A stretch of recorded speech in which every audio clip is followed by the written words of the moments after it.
Central budget है जो जिम्मा सौंपा गया है, राजस्थान को सबसे बड़ी आवश्यकता है। और राजस्थान में अगर जोधपुर में देखें तो एक पर्यटकों का काफ़ी मोह थोड़ा कम होता जाए, शूटिंग जो है वो दिन ब दिन कम होती जाती है, क्योंकि एक जोधपुर में एकल खिड़की नहीं है, जबकि जैसलमेर एक एकल खिड़की है। सब तरह की परमिशन एक ही जगह पे मिलती है। देखिए, मुझे लगता है कि एकल खिड़की और परमिशन उसका एकमात्र कारण नहीं है। वो एक कारणों में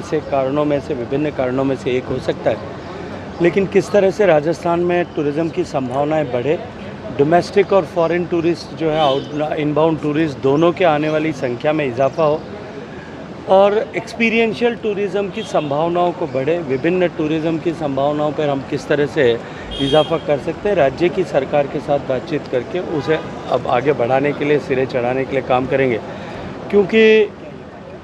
टूरिज़्म हमारे संविधान की धारणा के अनुरूप राज्य का विषय है, तो राज्य सरकार को प्राथमिक रूप से इस पर जो है अपनी तरफ से योजना बना करके भारत सरकार को भेजना होगा और निश्चित ही उस पर विचार सकारात्मक रूप से विचार सेंट्रल बजट को लेकर सेंट्रल बजट कल सबसे बड़ा आयोजन हो रहा जा रहा है वर्ल्ड हेरिटेज का, आप उसकी अध्यक्षता कर रहे हैं, भारत उसका अध्यक्षता कर रहे हैं। देखिए, भारत के लिए सौभाग्य का विषय है कि ग्लोबल वर्ल्ड हेरिटेज कमेटी जो यूनेस्को के कन्वेंशन के बाद जिसके 195 देश सिग्नेटरी हैं और हर देश को वर्ल्ड हेरिटेज कमेटी में जो स्टीयरिंग कमेटी है कन्वेंशन की, 21 देशों को हर 4 साल के लिए 10 साल में से 4 साल के लिए उसमें सदस्य होने का अवसर मिलता है। भारत को इससे पहले भी 4 बार सदस्यता का अवसर मिला, लेकिन ये सौभाग्य मैं मानता हूँ मेरा कि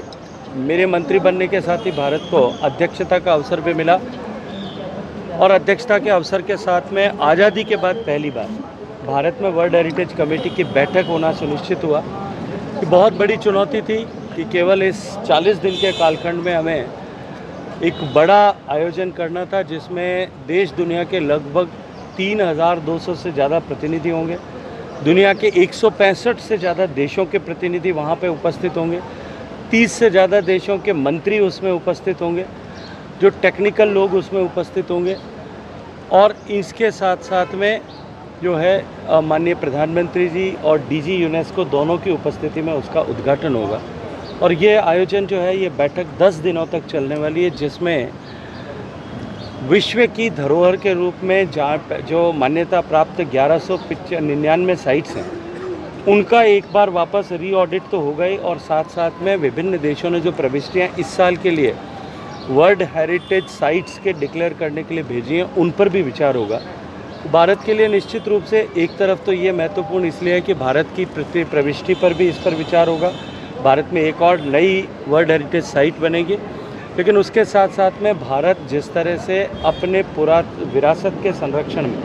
जो माननीय प्रधानमंत्री जी हमेशा कहते हैं कि विकास भी और विरासत भी, विरासत के संरक्षण में जिस तरह से भारत ने एक्सपर्टीज़ और प्रोग्रेस हासिल की है उसको हम पूरी दुनिया को दिखा पाएंगे। भारत में जो वर्ल्ड हेरिटेज साइट्स हैं, भारत में जो ASI की साइट्स हैं 4000 से ज़्यादा, उनका संरक्षण हम किस तरह से कर रहे हैं, पूरे विश्व में अनेक देशों में स्पेशली ग्लोबल साउथ कंट्रीज़ में हम जिस तरह से अपने तकनीकी कौशल और अपनी ताकत के आधार पर उनके पुरा संपदा को संरक्षित करने का काम कर रहे हैं, इस सब के ऊपर जो है हम पूरी दुनिया के सामने शोकेस कर पाएंगे। इसके अलावा भारत की सांस्कृतिक विविधता, भारत की खान पान की विविधता, भारत के पहनावे की विविधता, भारत की ऐतिहासिक विविधता, इन सब का दर्शन भी हम आने वाले पूरी दुनिया के अतिथियों को करा पाएँ, इसके लिए हमने वहाँ माकूल व्यवस्थाएं की है। मैं ये मानता हूँ कि ये तीसरी बार सरकार बनने के बाद माननीय मोदी जी के जो मंत्र है विरासत भी और विकास भी, उस दिशा में एक बहुत बड़ा आयोजन जो है दिल्ली में होने वाला है। सर